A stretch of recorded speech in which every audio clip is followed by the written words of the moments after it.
So I have not experienced the stress of motherhood yet in my life, but I'm sure a lot of you have, which I know with my mother that provides plenty of stress of when's my kid coming home. She still texts me every night to make sure that I'm okay and I'm 25 years old. So I'm sure that a lot of you guys have experienced similar experiences with that. The actual definition of stress is a state of mental or emotional strain or tension that results in adverse or demanding consequences. So I think you guys all know there's more of an acute stress, like you were in an accident or something like that. But a lot of us struggle with a more chronic stress, whether it's financial stress, health stress, all the different types of stress that all of us experience.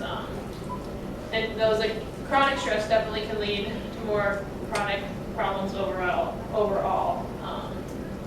For example, depression, which if you're stressed out all the time, you can definitely get down on yourself, wondering what you could do next. And with depression, there's a lot of other symptoms that we don't realize exist. I think a lot of us think that you just feel sad, but it's a lot more to it than that. For example, you might have loss of interest. You might not like to go exercise like you used to. You might not like to hang out with your friends anymore, whatever it might be. Some people can't sleep when they get stressed or get depression. Some people sleep more than normal. It really varies person to person with that. Some people lose weight because they lose their appetite. Some people gain weight because they like to use eating as a coping mechanism.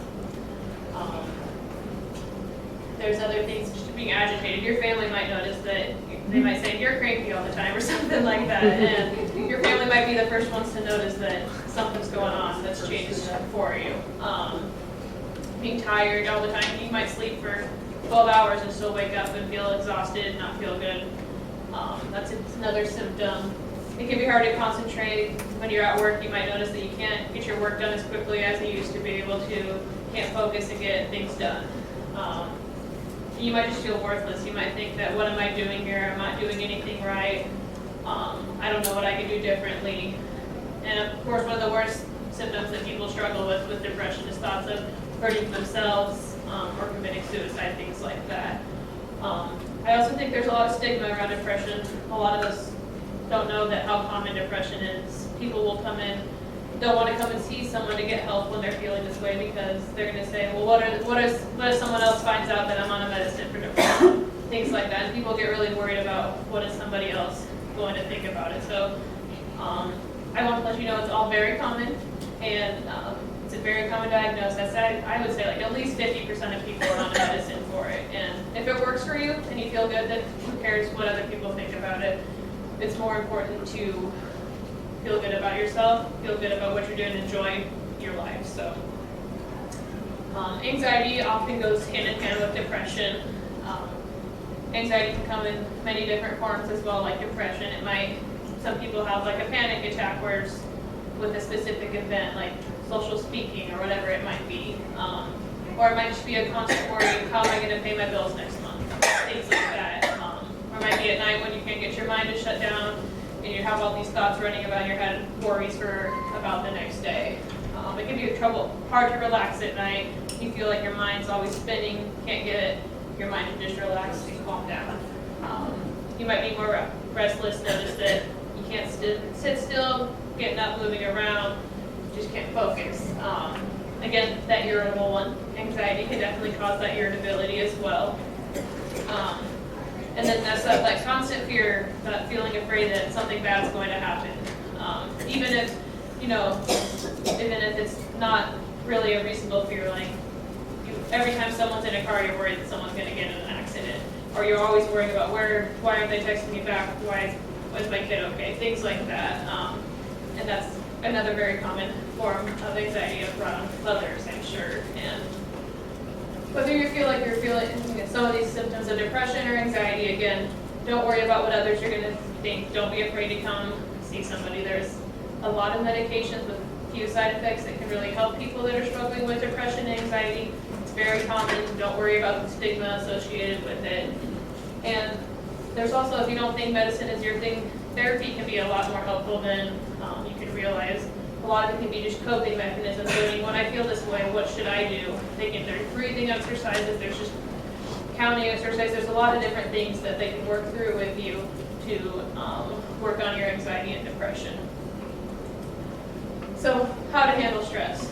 That's one way you can do it, but maybe not the best way. But a lot of times, you need to, I know mothers especially, not just mothers, but everyone, when you have work, you have your family, you have outside of work activities, you have your friends, social life, you have everything that you're trying to pile on. You need to be able to say no. If you don't have time to organize another event, say no, especially if it's going to hurt your mental health, because your mental health is a lot more important than planning some event. So whatever it is, make sure that you're not taking too much more onto your plate. Taking care of your body is another big thing. Exercise can really help with depression and anxiety. It gets the mind off of what you're doing, or gets your mind off the depression and anxiety, gets your mind on the exercise. It gets what they call endorphins through your bodies, which is basically just feel good chemicals. So when you go to an exercise, you come out, you feel good, you're ready to start your day, you're awake, and it makes you feel better. Sleep is another important one, which I know a lot of people struggle with insomnia, but there's good sleep hygiene is an important thing, which would just be trying to go to bed at the same time every night. Not having any screen time for that hour before you go to bed. The screens, they keep your brain awake. You're still thinking when you're watching the TV show what's going to happen next or what's going to be on the news tonight. If you can try and close that screen time down a little bit more before bed, then it gives your brain more time to relax and start calming down. Good eating habits too. I know this is another tough one. I struggle with it every day too, but just trying to eat good foods that give you the fuel you need throughout your day.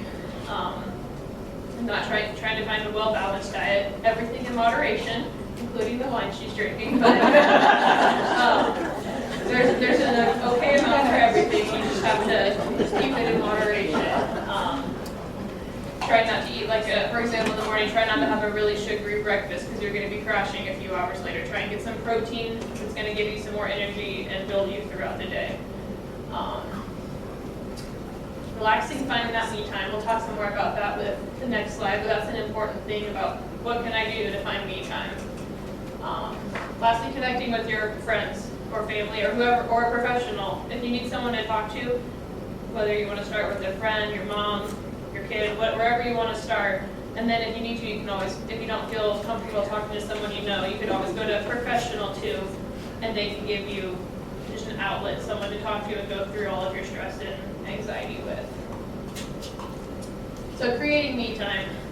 I know that a lot of us are very busy and we find it hard to find that me time to just relax, but there's a lot of different things you can do for it, whether you can finally take some time at night and take a bath and just unwind before bed and try and let your mind calm down.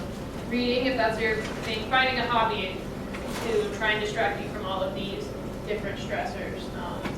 And those are things you can try and do without spending a lot of money. Of course, some of these, like getting a massage or a back rub, convince your significant other to try and get that for you. But if you can't succeed there, there's massage therapists who probably even do a better job. So have your options there.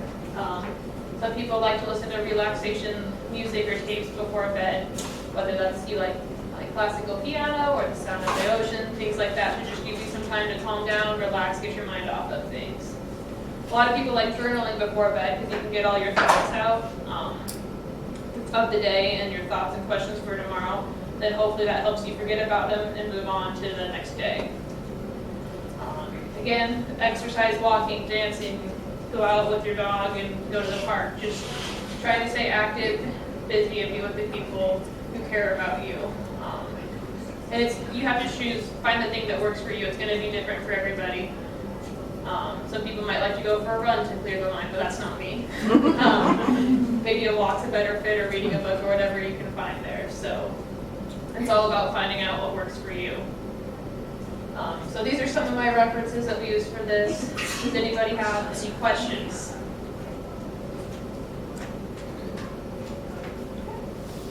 Well, thank you guys for listening, and Let's I give appreciate your Kizzy time. These to sign. I can sign them if I haven't done that already.